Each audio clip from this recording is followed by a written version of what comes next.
The female beggar used 10 yuan she had begged for to buy the cheapest bowl of plain noodles, but after starving for 1,000 years, even finishing the soup didn't fill her up. A little girl nearby felt sorry for her and asked her mother if they could help. The kind mother ordered a bowl filled with toppings and placed it in front of the woman. "Here, young lady, we can't finish this anyway. Go ahead and eat it or the food will go to waste." The little girl even gave her a milk candy she had been saving. The woman was deeply touched and quickly began eating. But as the kind mother and daughter stepped out of the restaurant, a luxury car suddenly stopped in front of them. Several bodyguards surrounded them with suitcases. The mother thought she had offended someone important, but the next moment, they were handed a black card worth 10 million.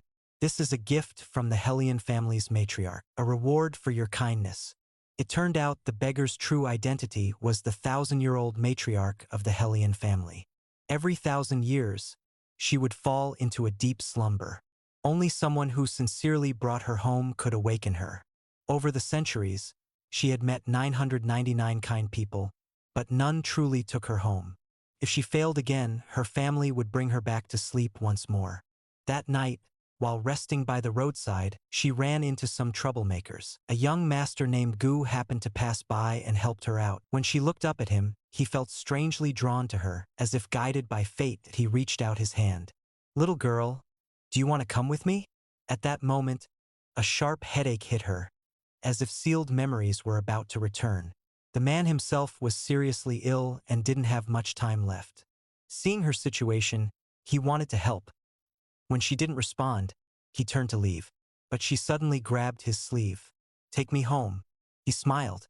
This little beggar really knows how to choose. And so, he brought her home with genuine kindness. In return, she would one day bring him endless blessings.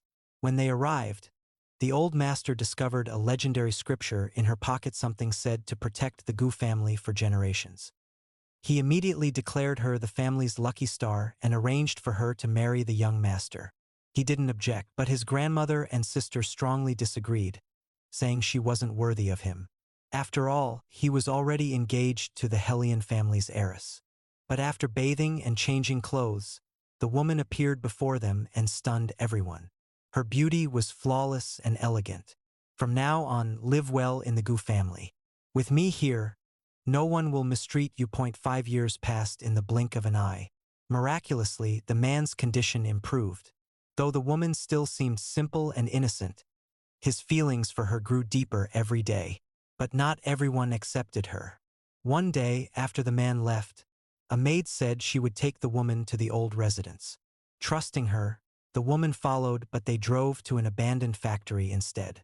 Waiting there was the man's fiancée, the famous Hellion heiress. She desperately wanted to marry him, but his heart was always with that simple woman. So she decided to remove her rival. Her subordinates surrounded the woman and treated her harshly.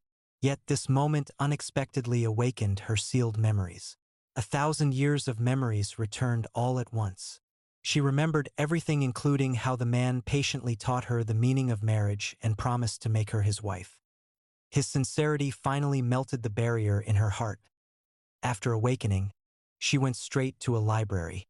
With a wave of her hand, every book rose into the air and circled around her. In just seconds, she absorbed 1,000 years of knowledge. Then she vanished without a trace. When people later picked up the books, all the words inside had disappeared. Meanwhile, believing her obstacle was gone, the Hellion heiress brought gifts to propose marriage. The grandmother even used threats to force the man to agree. To protect the woman, he had no choice but to accept. And just as they were about to exchange rings,